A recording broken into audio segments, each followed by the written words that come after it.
নমস্কার বন্ধুরা, ছোটোখাটো রান্নাঘরে আপনাদের স্বাগত। আজকে আমি বানাবো আলু ফুলকপির তরকারি। ফুলকপি ছোট ছোট করে কেটে নিয়েছি, আর আলুও ছোট ছোট করে কেটে নিয়েছি। আজকে আলু দিয়ে ফুলকপি দিয়ে দারুণ একটা তরকারি বানাবো। চলুন, প্রথমে ফুলকপিগুলো ভেজে নেব। কড়াই বসিয়ে দিয়েছি গরম করতে, দিয়ে দেবো পরিমাণ মতো তেল।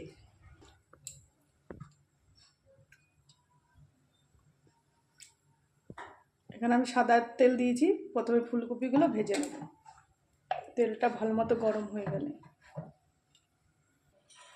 আর এখানে সমস্ত মশলা আমি কেটে নিয়েছি। এখানে পেঁয়াজ, আদা, রসুন, টমেটো, কাঁচা লঙ্কা একসাথে মশলাটা করে নেব পেস্ট। এদিকে তেল গরম হয়ে গেছে, দিয়ে দেবো ফুলকপিগুলো।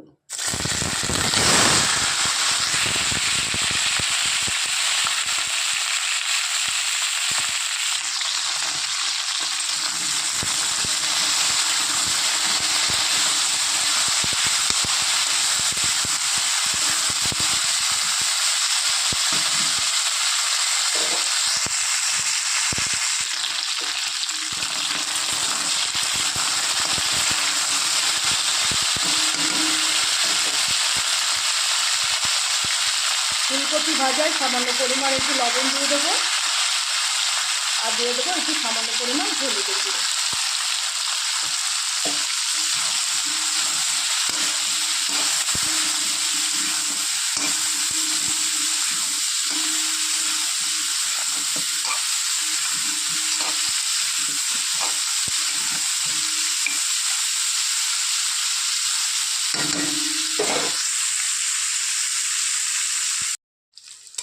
দেখুন বন্ধুরা, লাল করে ফুলকপিগুলো ভেজে নিয়েছি। এবার আমি ফুলকপিগুলো তুলে নেব।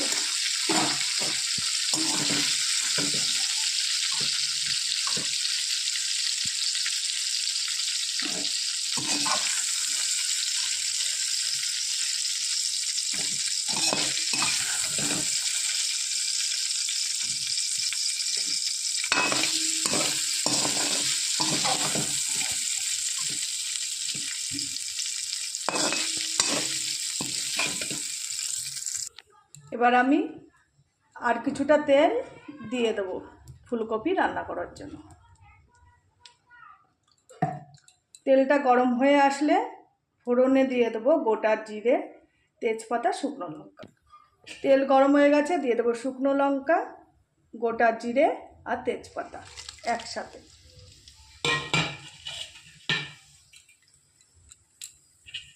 ফোড়নটা লাল লাল হয়ে আসলে আলুগুলো দিয়ে দেবো। এবার দিয়ে দেবো আলু।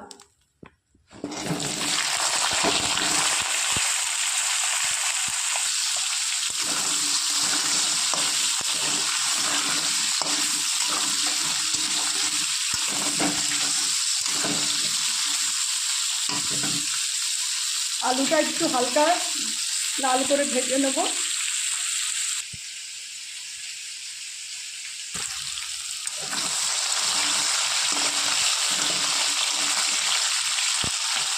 আলুও হালকা লাল করে ভেজে নিয়েছি, দিয়ে দেবো পরিমাণ মতো হলুদ।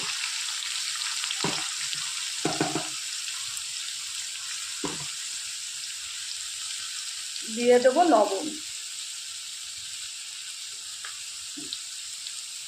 যে মশলাটা করেছিলাম সেই মশলার পেস্ট, আদা, পেঁয়াজ, রসুন, টমেটো, কাঁচা লঙ্কা সব একসাথে পেস্ট করে নিয়েছি।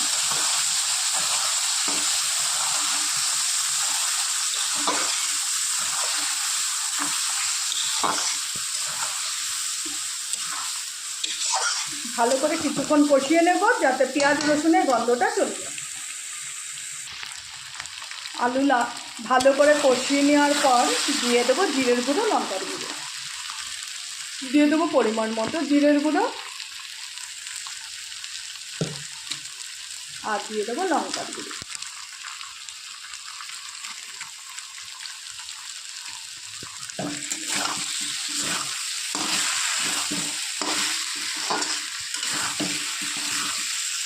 আর কিছুক্ষণ কষিয়ে নেওয়ার পর জল দিয়ে দেবো।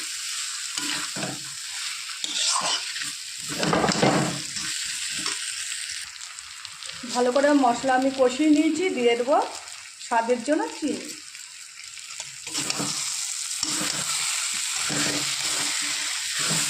মশলা কষানো হয়ে গেছে, এবার দিয়ে দেবো পরিমাণ মতো জল।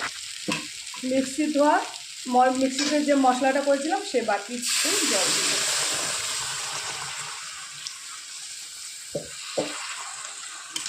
সেই মশলার জলটাই দিয়ে দিচ্ছি,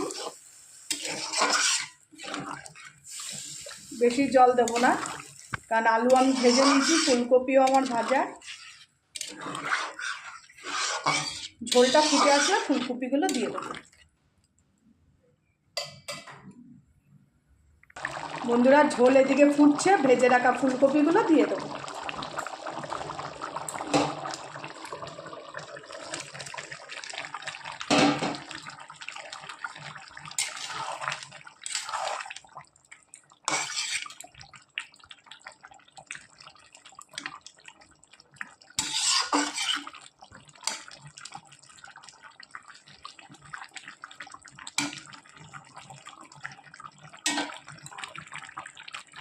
আর কিছুক্ষণ 5-10 মিনিট মতো ফুটিয়ে নেব, যতক্ষণ ফুলকপি আলুটা সেদ্ধ না হয়ে আসছে ততক্ষণ ফুটিয়ে নেব। আর 10 মিনিট মতো ফুটালে আলু আর ফুলকপি সেদ্ধ হয়েও যাবে, আর এমনি তো ভাজা আছে। বন্ধুরা, আলু ফুলকপির তরকারি আমার হয়ে গেছে। এবার দেখুন আলুটাও কিন্তু সিদ্ধ হয়ে গেছে পুরোপুরি। আলু তো এমনি ভাজাই ছিল, ফুলকপিও গলে গেছে। এবার গরম মশলার গুঁড়ো দিয়ে দেবো।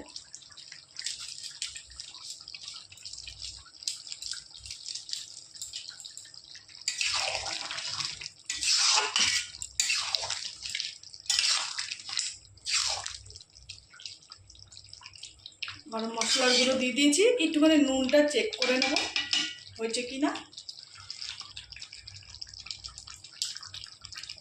হ্যাঁ বন্ধুরা, নুন মিষ্টি পুরোপুরি ঠিক হয়েছে। এবার গ্যাসের ওভেন বন্ধ করে আমি তরকারিটা নামিয়ে নেব। এই হচ্ছে আজকে আমার আলু ফুলকপির তরকারি। যদি ভালো লেগে থাকে একটা লাইক আর কমেন্টে জানাবেন আমার আজকের রেসিপিটা কীরকম লাগলো। আর প্রচুর প্রচুর বন্ধুদের কাছে শেয়ার করবেন আমার চ্যানেলটি, আর সাবস্ক্রাইব করতে ভুলবেন না। নমস্কার। এই গরমে সবাই ভালো থাকবেন, সুস্থ থাকবেন।